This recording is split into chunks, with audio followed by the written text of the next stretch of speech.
Bien, enseguida vamos a estar hablando ya de lo que ha ocurrido en la semana en los mercados financieros. Les decía que este es uno de los grandes temas de la semana que cerramos el viernes, por lo que ha sido la importante decisión para el contexto global de la Reserva Federal de los Estados Unidos de subir la tasa de interés y anunciar confirmar, le diría, porque los mercados ya lo esperaban, que va a volver a hacerlo en los próximos meses. Ya lo había hecho en marzo, ahora tenemos una suba que es la mayor de los últimos 20 años, dentro de lo que es un contexto global caracterizado por alta inflación y la necesidad de que los bancos centrales pongan en marcha este tipo de políticas, que es lo habitual en el contexto del manejo de las economías modernas. Pero antes de hablar de eso, vamos a hacer referencia a la actividad del Sindicato Hotelero y Gastronómico aquí en la ciudad de Mar del Plata. Fuerte campaña contra el empleo en negro.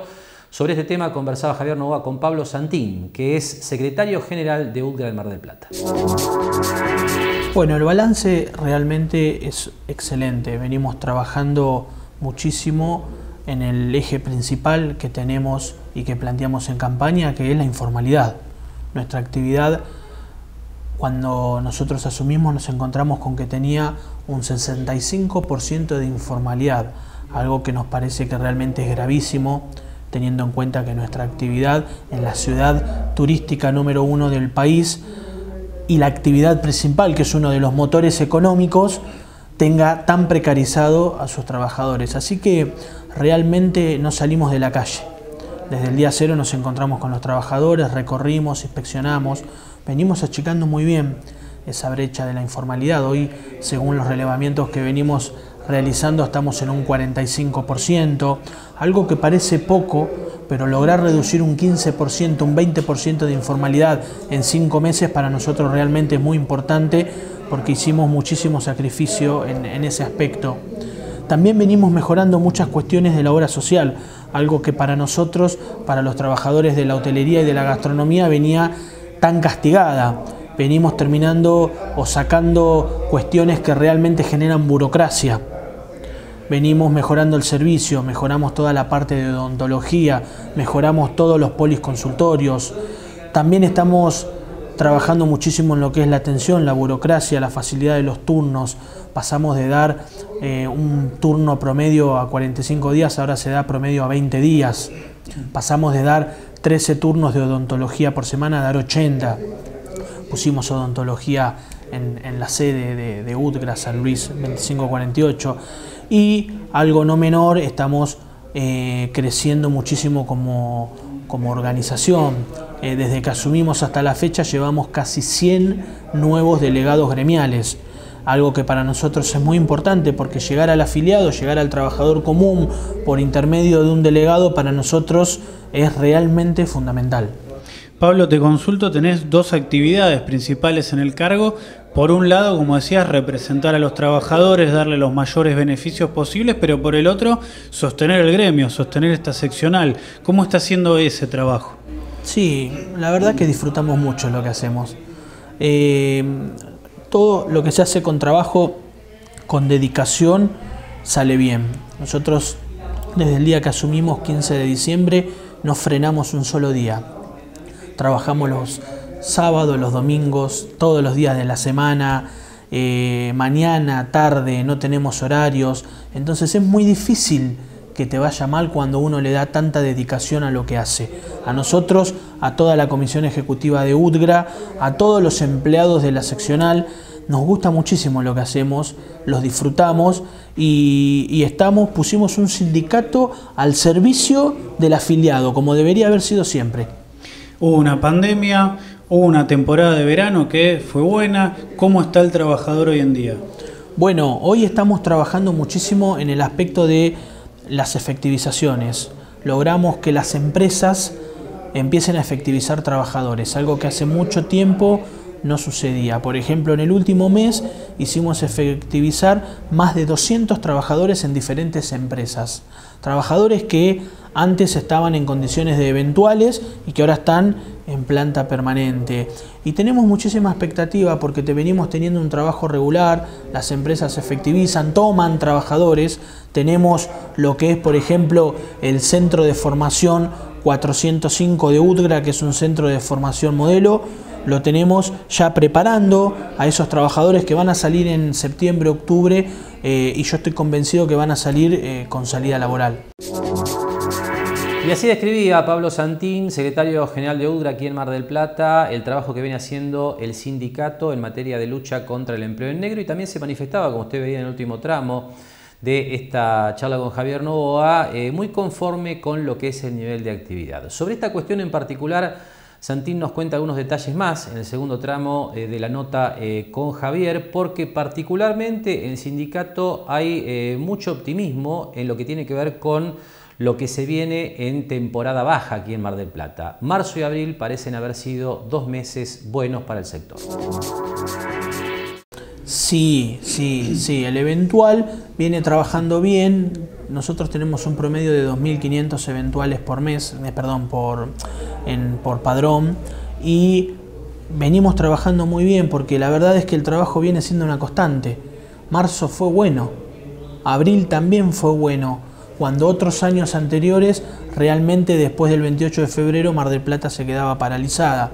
Entonces nos permite tener una expectativa muy alta, porque la verdad es que los trabajadores eventuales que tenemos en nuestra actividad y que están permanentemente esperando esa eventualidad para poder llevarse un mango a la casa, vienen trabajando en una constante. Entonces desde ese punto estamos realmente muy tranquilos y contentos con expectativas en lo que se viene. Pablo, nombraste el centro de formación. Una de las mayores preocupaciones de los empresarios gastronómicos, hoteleros y demás era justamente la falta de personal capacitado. Primero preguntarte si compartís esa visión y luego cómo se está trabajando con el centro para seguir capacitando a nuevas generaciones. Sí, comparto porque es así, porque nuestra actividad demanda hoy trabajadores calificados que no los hay, que también tienen un porqué no los hay. O sea, creo que ahí hay una parte que no se contó y que es justamente por lo que sucedió en pandemia. Nosotros no podemos mirar para atrás, la verdad es que nosotros tenemos que agarrar y mirar para adelante, pero no podemos dejar de ver que esos trabajadores en pandemia fueron muy maltratados en todos los aspectos, y justamente ese fue el motivo por el que decidieron irse a otra actividad, dedicarse a cualquier otra actividad que le dé mayor estabilidad laboral y económica en sus vidas. Entonces,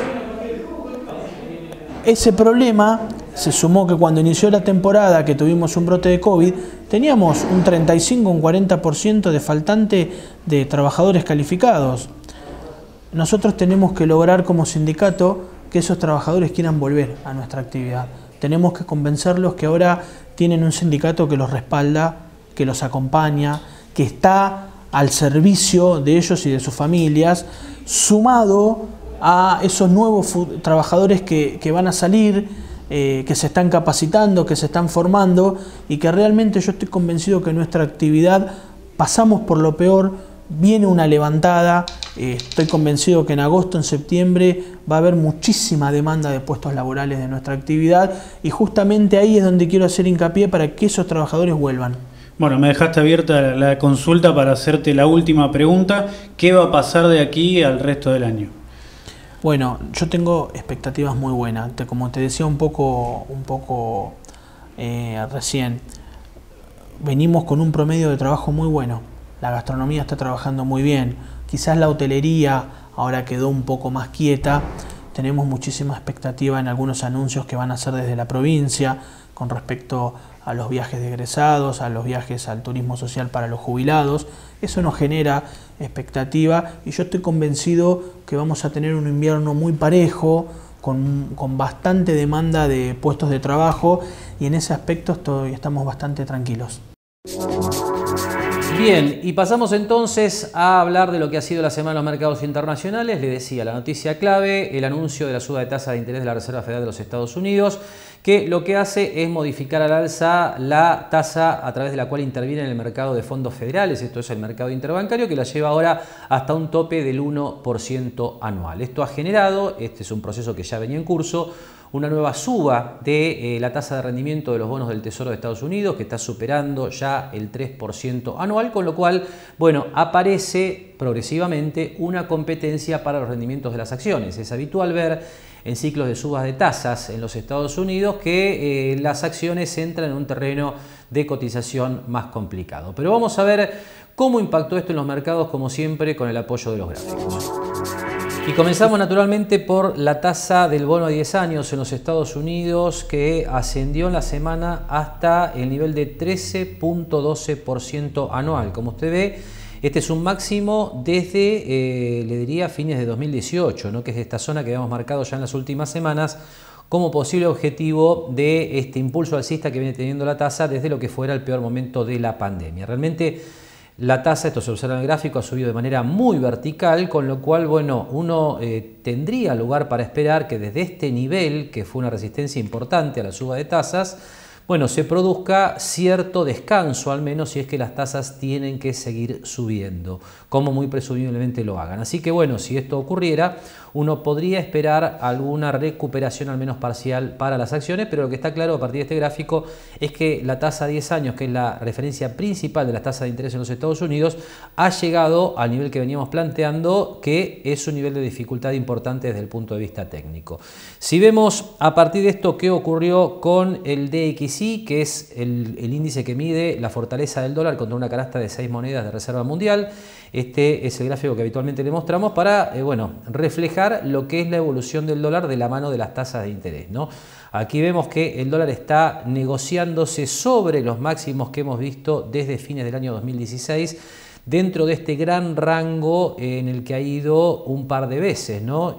Ha ido y venido un par de veces. Si uno extiende un poco el plazo de este gráfico, uno lo que encuentra es que uno no debería descartar la posibilidad de que el dólar continúe su ascenso por encima de estos niveles, pero como observábamos en el caso de las tasas de interés, lo que naturalmente uno tiende a pensar es que aquí habría lugar para que el dólar tenga al menos un descanso parcial dentro de este avance. Otra vez, esto sería un elemento a favor de los mercados de riesgo internacional, básicamente de las bolsas. Si uno mira el balance de las bolsas en la semana, en primer lugar vamos a ver el índice Standard & Poor's 500 en los Estados Unidos, que es la principal referencia de las bolsas mundiales.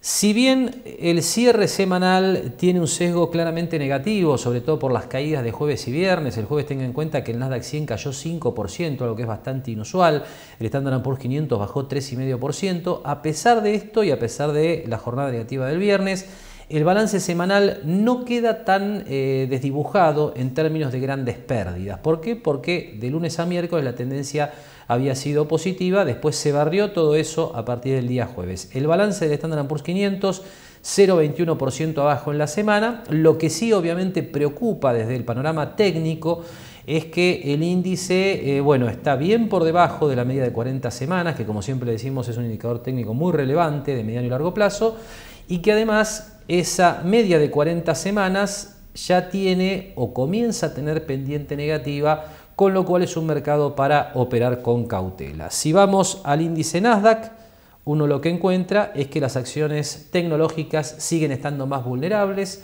que las acciones de otros sectores que están comprendidos en el Standard & Poor's 500. También hay tecnológicas en el Standard & Poor's 500, pero es un índice más diversificado, aquí hay mayor peso de acciones tecnológicas. Aquí lo que hay para decir es que el Nasdaq cayó en la semana 1,54%, mucho más débil, como le decía anteriormente, que el Standard & Poor's 500, y con la media de 40 semanas claramente inclinada a la baja, lo que bueno, requiere una reacción relativamente rápida para sostener la tendencia positiva en los próximos meses. Si nos vamos a Europa, por supuesto también encontramos caídas en las bolsas, y esto queda reflejado en el fondo BGK, que cotiza en Estados Unidos, es el fondo más operado de acciones europeas. Cae 2,84% con la media de 40 semanas con clara pendiente negativa, otra vez una señal técnica de mucha debilidad. En América Latina, si miramos en su conjunto esta región, también hay caída. Este es el fondo ILF que cotiza en Estados Unidos y que marca un descenso semanal de prácticamente el 3%, con lo cual es natural que la bolsa argentina también haya tenido una semana negativa. Aquí la ponemos en pantalla. La caída del Merval en dólares de contado con liquidaciones del 1,70% se apoya en estos días sobre la media de 40 semanas. Esta es una gran distinción, una gran diferencia con respecto a los mercados que mostramos anteriormente, aunque claro, la bolsa argentina viene muy castigada en los últimos 4 años, esto es, desde el arranque del año 2018. Como siempre decimos, para pensar en una recuperación sostenida del mercado de acciones local, uno debería esperar ver una ruptura de estos máximos, algo que hasta el momento no ha podido conseguir este índice, que es el principal de la Bolsa de Buenos Aires. Así quedan entonces, desde el punto de vista técnico, los principales mercados que habitualmente repasamos como referencia. Hacemos ahora la última pausa en Mercados y Empresas y enseguida compartimos la habitual charla semanal con la contadora Adriana Figliolo de Mar del Plata Bursátil para acercar algunos detalles más de lo que han sido estos días en la Bolsa Argentina.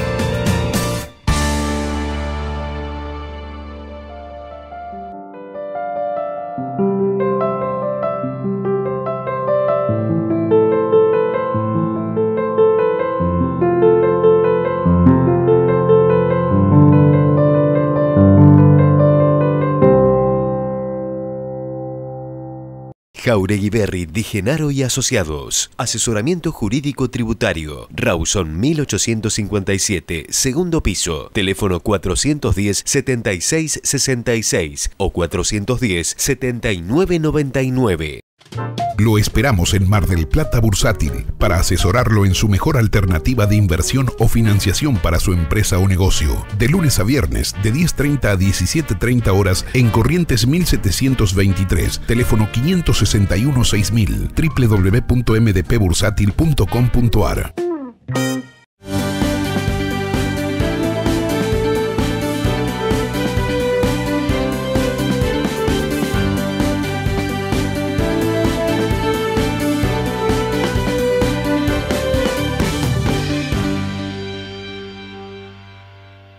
Si querés conectar tus cámaras exteriores de seguridad al COM, ingresá a mgp.gov.ar/cámarascom, Municipalidad de General Pueyrredón.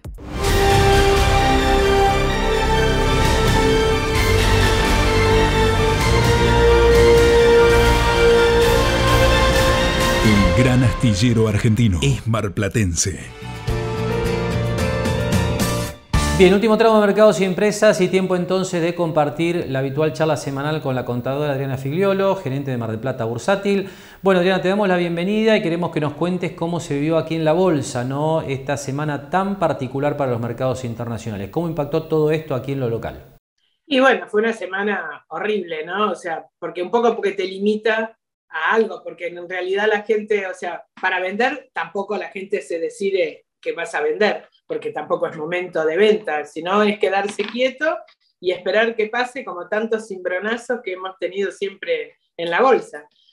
Así que bueno, un poco quizás también podemos pensar que puede ser un buen momento para comprar, porque como todo, viste, también en Estados Unidos, aparte de esta noticia de la suba de la tasa a través de la Fed, también está el tema de los balances.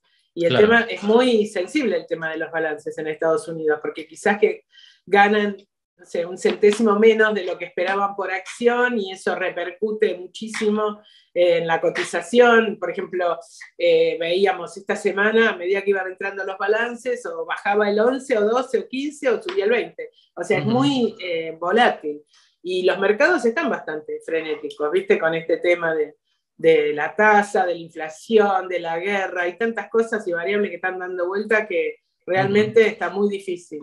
Así que, bueno, lo que se ve es que, por supuesto que los mercados, cuando en Estados Unidos existe esta corrección, se repercute en todos los mercados, y tanto en las acciones como en los bonos. Así que, bueno, nosotros lo que estamos tratando de ver un poco si hay posibilidades de arbitrar con algún papel, como se puede operar a través de los CDR, quizás algún bono o algo, aprovechar este momento de esta baja para poder entrar a un precio que está bastante acomodado con respecto a lo que eran los valores del año pasado. Hay que ver que el índice Nasdaq, el S&P, todos esos han bajado muchísimo en el año, y bueno, quizás es un momento que uno podría ir viendo para armar otra vez una cartera.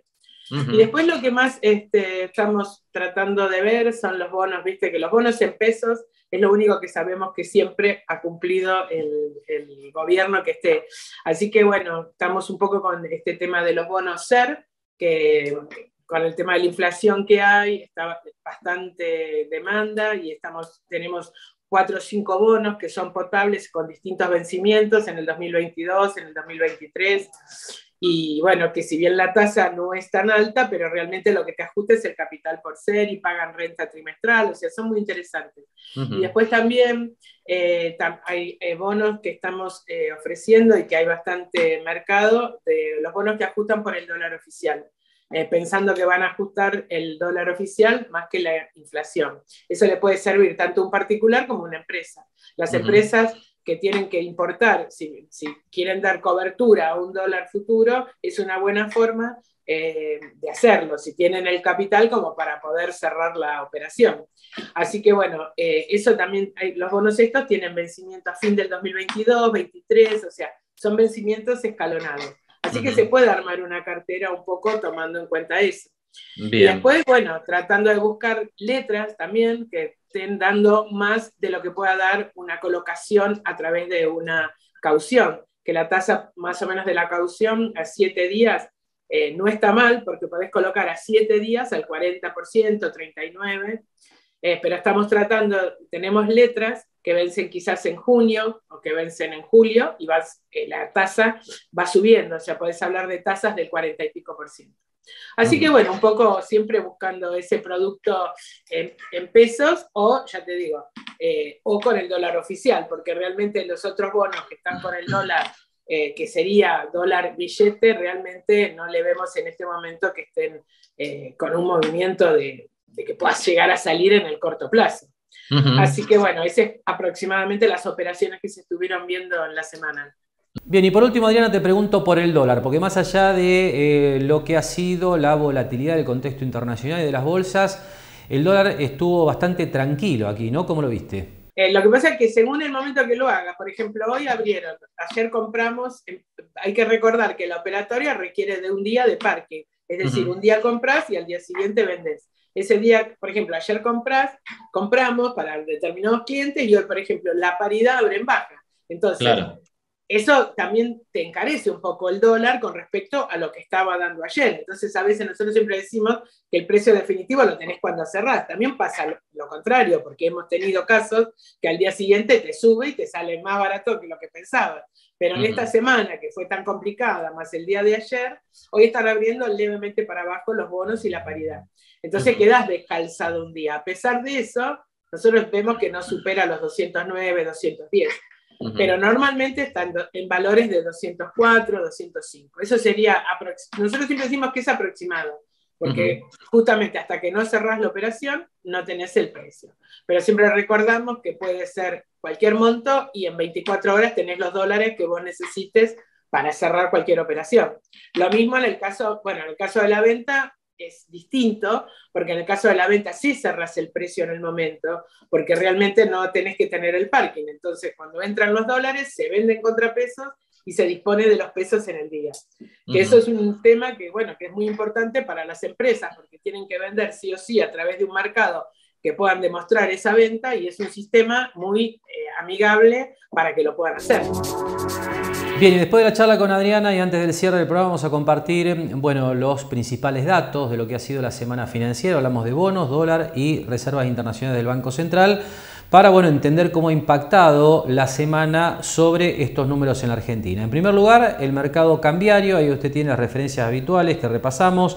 El dólar oficial 1.10% de suba, casi en 122 pesos. Está claro que la decisión del Banco Central es dejar que el dólar suba más rápido que lo venía haciendo en meses anteriores. Esto, por supuesto, tiene que ver y mucho con el contexto internacional, ¿no? El dólar, decíamos, se ha fortalecido mucho en los últimos meses, con lo cual, más allá de la debilidad del peso, bueno, a esto hay que sumarle la fortaleza del dólar en el contexto internacional. En la bolsa, subas menores al 1%, tanto para el MEP como para el contado con liquidación, que terminan en 208,26 y 208,42 respectivamente, y el blue, que queda más barato en esta coyuntura, termina la semana en 201 pesos con una suba semanal del 0,25%. En el mercado de bonos, por supuesto, sin recuperación a la vista, han caído los bonos de todos los países del mundo como consecuencia de la suba de la tasa de la Reserva Federal y su impacto en el mercado de bonos americano. Esto impacta en el resto de los mercados de bonos de distintas regiones, y en la Argentina la debilidad de nuestros bonos se ha vuelto a hacer notar. Caídas en términos generales, solo se salvó en esta semana el 2041 en un contexto de baja liquidez. Los más operados, el 2030, el 2035 y el 2038, con caídas que llegan hasta el 2,71%. Y por último, como siempre decimos, probablemente la variable que hay que seguir más de cerca, la más delicada, el stock de reservas internacionales del Banco Central. Hay un compromiso del equipo económico de recomponer las reservas internacionales,